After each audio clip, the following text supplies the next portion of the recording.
Bonjour et bienvenue dans cette nouvelle vidéo de notre série de vidéos sur la notion de théorie des probabilités. Dans cette vidéo, nous abordons quelques propriétés liées à l'espérance et à la variance d'une variable aléatoire. Et d'ailleurs, des propriétés qui sont aussi valables pour des variables aléatoires continues, pas que les variables discrètes, à quelques formules près bien sûr.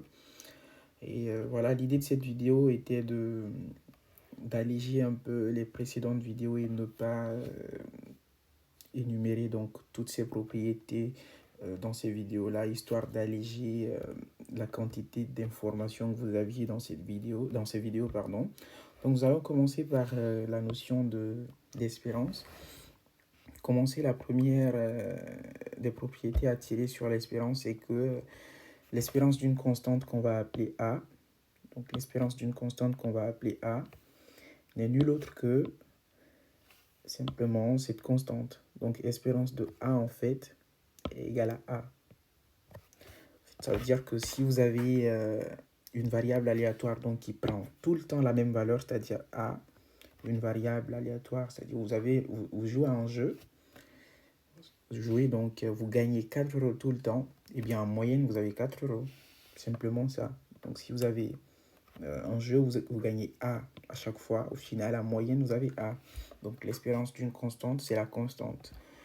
Et de cette même manière, donc, si vous avez espérance de alpha, donc alpha qui appartient à R, l'espérance de alpha x en fait n'est nul autre donc que alpha espérance de x. C'est-à-dire que la constante elle sort.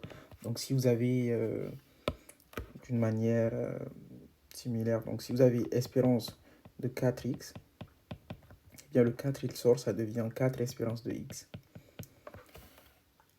Et si vous avez donc bêta aussi qui appartient à R, donc bêta en réel, et espérance de x plus bêta, cette fois on somme x et bêta. Si vous avez expérience de x plus bêta, et bien ce n'est nul autre que espérance donc de x, ce n'est nul autre que espérance de x, plus le bêta qu'on va sortir de l'écriture. Donc on calcule l'espérance de x, à cela on rajoute bêta. C'est-à-dire que si vous avez par exemple espérance de x plus 2, eh bien ce n'est nul autre que espérance de x, le tout plus 2, simplement. Et en synthèse, donc on peut dire que si vous avez alpha et bêta qui appartiennent à R, deux réels, eh bien espérance de alpha x plus bêta n'est nul autre que simplement alpha espérance de x plus bêta. Donc un exemple, si vous avez espérance de 4x plus 2, eh bien ça vous fait 4 espérance de x plus 2. Voilà. C'est très important de maîtriser ces aspects, ces subtilités autour de l'espérance et également de la variance, parce que ça vous sert très souvent dans les calculs et c'est très important.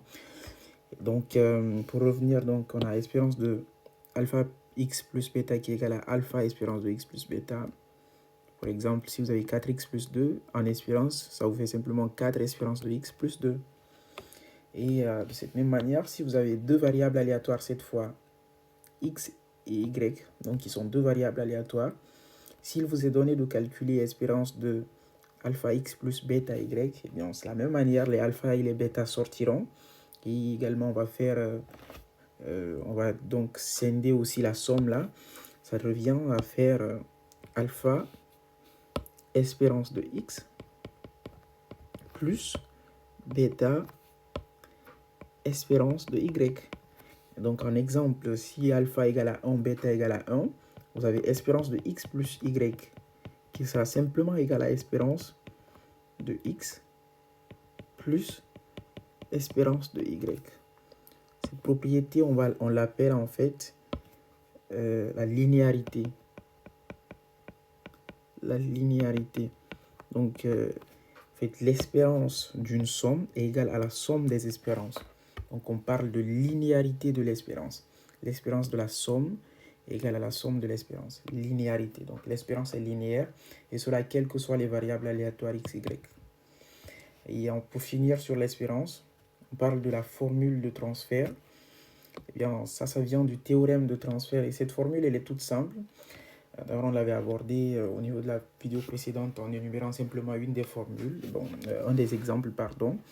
Ici, en fait, si vous avez x et phi de x, deux variables aléatoires discrètes, de façon à ce que phi de x, en fait, soit une transformation, une modification, au final, on utilise la variable x pour aboutir à une autre variable aléatoire phi de x, c'est-à-dire donc une transformation. Vous avez par exemple x, et au final, on trouve la variable aléatoire expo de x, ou bien vous avez x, on transforme en x carré, eh bien on se pose la question, on connaît comment calculer l'espérance de x, qui est là, mais comment on peut calculer par exemple l'espérance donc de cette transformation au final, comment on peut calculer l'espérance de phi de x? Eh bien on nous dit qu'elle est nulle autre que pratiquement la même formule, c'est-à-dire espérance de x égale la somme des petits x fois probabilité liée à ces petits x. Cette fois, donc, si on remplace le x par phi de x, la formule, tout ce qui change dans la formule, c'est le petit x au début, qui devient phi de x.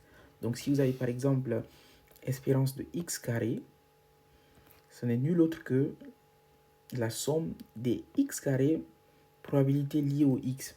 En fait, ce qui peut, attention, ce qui peut nous induire en erreur, c'est de dire en fait que espérance de x carré est égale à la somme en fait des x carrés probabilité liée à x carré.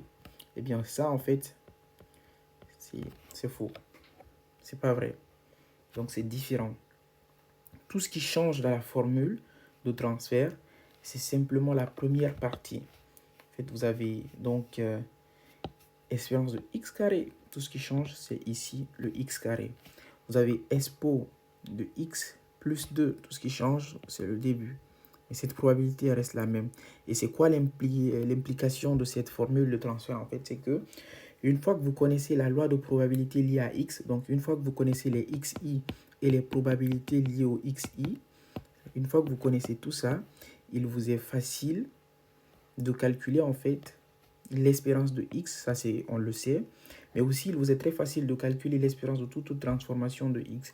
C'est-à-dire que si vous avez l'espérance de phi de x, vous connaissez déjà les probabilités liées à x, il vous suffit simplement de prendre ces phi de x là et de les multiplier par les probabilités.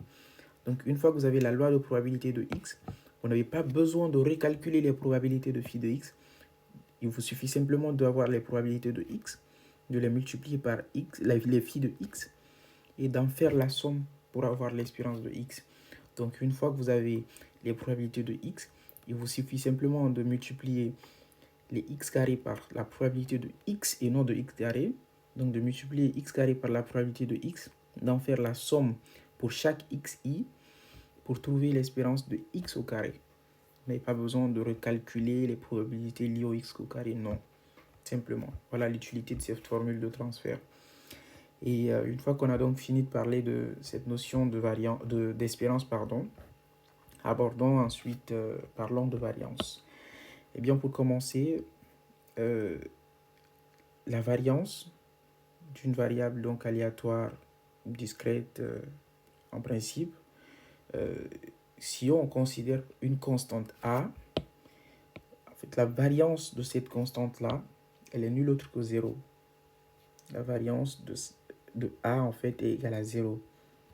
C'est-à-dire que si vous avez, c'est très trivial à comprendre en fait, si vous avez une variable aléatoire qui prend la même valeur, c'est-à-dire que vous avez un jeu et vous gagnez 4 € à chaque fois, eh bien vos gains ne varient pas. Donc la variance, elle est de 0, simplement. Et donc voilà, c'est très trivial à comprendre et très intuitif. De la même manière que l'espérance, en fait, si vous avez une variable aléatoire qui prenait la même valeur à chaque fois, eh bien en moyenne, vous avez cette même valeur. Donc espérance de A égale à A. Et donc variance de A égale à 0, parce que ça ne varie pas. C'est une constante. Et deuxièmement, vous avez alpha qui appartient à R. Variance en fait de alpha x n'est nul autre que alpha carré variance de x. Et cette relation, en fait, on la retrouve d'une manière toute simple. Vous prenez variance de alpha x, c'est-à-dire vous considérez alpha x comme un grand x. Donc, variance de alpha x qui sera, vous reprenez simplement la formule de la variance en remplaçant le grand X que vous avez dans la formule par alpha x. Et si vous calculez bien cela, vous aboutissez à alpha carré variance de x. Donc, je vous laisse faire le calcul dans les commentaires. Si jamais vous avez des soucis, n'hésitez pas à me revenir. En tout cas, variance de alpha x, on sort simplement le alpha au carré. Ça veut dire que si vous avez variance de 2x, c'est égal à 2 au carré, variance de x, soit 4 variance de x. Voilà. Et ici, en fait, variance de x plus bêta, on perd le bêta. Ça revient simplement à variance de x. C'est aussi très simple à comprendre. En fait, si vous avez une classe, par exemple, prenez une classe de 2 élèves toujours. Vous avez 2 élèves qui ont dans une matière 10, 12. Eh bien, la variance que vous avez par rapport à ces deux notes-là, elle ne change pas si vous donnez plus 2, par exemple, aux 2 élèves. C'est-à-dire que le 10, celui qui a 10, il a 12. Celui qui a 12, il a 14. C'est-à-dire que vous leur donnez plus 2 à chacun. Au final, vous augmentez la moyenne. Parce que de 10, 12, je vais l'écrire ici pour que ça soit plus intelligible. De 10, 12, de 10 et 12, vous partez, vous aboutissez donc à 14, pardon, à 12 et 14. À 12 et 14. En réalité, ici, la moyenne, elle est de 11. Et ici, en fait, la moyenne, elle est de 13. Vous augmentez la moyenne, mais vous ne changez pas la variance. Vous remarquerez que si, par exemple, ce 10, c'est ma note à moi et que le 12, c'est la note au deuxième élève, eh bien, on est distancé de 2 points. Lorsqu'on nous donne plus 2, on est toujours distancé de 2 points. Donc, techniquement, en termes de variance, il n'y a pas de changement. Donc, variance, si vous rajoutez plus 2 à la variance elle reste la même. Il n'y a que la moyenne qui subit un changement. Et de cette manière, donc, au final, pour faire une conclusion, on peut dire que la variance, comme vous le voyez ici, pour alpha et bêta appartenant à R, la variance de alpha x plus bêta sera donc égale simplement à alpha carré variance de x. Étant donné qu'on a pu établir que le bêta, en fait, il n'a pas d'importance, donc variance de alpha x plus bêta égale alpha carré variance x. C'est pour dire que, par exemple, si vous avez variance de 2x plus 1000, par exemple, si vous voulez, ce n'est nul autre que 2 au carré variance de x. Le 1000, il nous importe peu, donc ça fait 4 variance de x. Parfait. Et un dernier point sur cette notion de variance, c'est la non-linéarité. En avant-dernier point d'ailleurs, c'est la non-linéarité de la variance. C'est-à-dire que contrairement à l'espérance, on avait dit que l'espérance de la somme est égale à la somme des espérances. Attention, au niveau de la variance, il n'est pas toujours vrai. Qu'en général, il n'est pas vrai que la variance d'une somme est égale à la somme des variances. Donc, variance de x plus y est différente de variance de x plus variance de y.